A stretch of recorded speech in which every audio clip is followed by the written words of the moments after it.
ఏది అయినా ట్రై చెయ్యి ఆచి చికెన్ మసాలా. ఆచి చికెన్ మసాలా.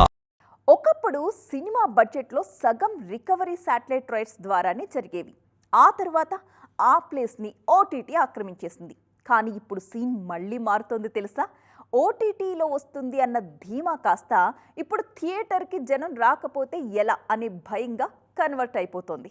చిన్న పెద్ద అన్న తేడా లేకుండా టాలీవుడ్ మొత్తం కూడా ఇప్పుడు ఈ రియాలిటీ చెక్ని ఫేస్ చేస్తోంది. అసలు బాక్స్ ఆఫీస్ దగ్గర ఏం జరుగుతోంది?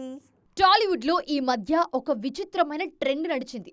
అసలైన థియేట్రికల్ రెవెన్యూ కాస్త సెకండ్ ఇన్కమ్గా మారిపోయి OTT digital rights main income సోర్స్గా మారిపోయాయి. ముందు ఓటీటీ డీల్ క్లోజ్ చేసుకుని ఆ తర్వాత థియేటర్లలో సినిమాను రిలీజ్ చేస్తున్నారు మేకర్స్.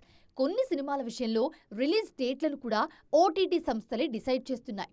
దీనివల్ల బాక్స్ ఆఫీస్ రన్ మీద ఫోకస్ తగ్గిందన్న అంచనాకొచ్చేశారు ఆడియన్స్. మనం పక్కనే ఉన్న మాలీవుడ్ని చూసి నేర్చుకోవాల్సింది చాలా ఉంది. వాళ్ళ ఫస్ట్ టార్గెట్ ఎప్పుడు థియేట్రికల్ రన్నే. బిగ్ స్క్రీన్ రెవెన్యూనే వాళ్ళ మెయిన్ పిల్లర్. అందుకే అక్కడ చిన్న బడ్జెట్ సినిమాలు కూడా బాక్స్ ఆఫీస్ దగ్గర వండర్స్ క్రియేట్ చేస్తున్నాయి. బ్లాక్ బస్టర్ సినిమాలు అవుతున్నాయి.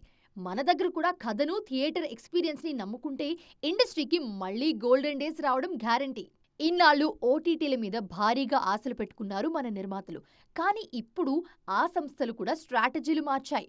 మార్కెట్ టైట్ అవ్వడంతో మేకర్స్ డిమాండ్ చేసినంత ఇవ్వడానికి ఏ ఓటీటీ ప్లాట్ఫామ్ సిద్ధంగా లేదు. సినిమా రిజల్ట్, వ్యూయర్షిప్ బేస్ చేసుకుని లెక్కలు కడుతున్నాయి. దీంతో ఎక్స్పెక్ట్ చేసిన రేంజ్లో ఓటీటీ బిజినెస్ జరగడం లేదు. ప్రెజెంట్ ఆడియన్స్ ను థియేటర్లకు రప్పించడమే పెద్ద సమస్యగా మారింది. ఈ టైంలో థియేట్రికల్ రన్ కాదని ఓటీటీల మీద ఎక్కువగా దృష్టి పెడితే కరెక్ట్ కాదన్న విషయం ఇప్పుడిప్పుడే మేకర్స్ కు అర్థమవుతోంది. మరి ఇప్పటికైనా ఓటీటీల మీద డిపెండ్ అవ్వడం మాని ఆడియన్స్ ను థియేటర్స్ కి రప్పించే కంటెంట్ మీద, స్ట్రాంగ్ థియేట్రికల్ రన్ మీద మళ్ళీ మేకర్స్ కాన్సన్ట్రేట్ చేస్తారేమో చూడాలి.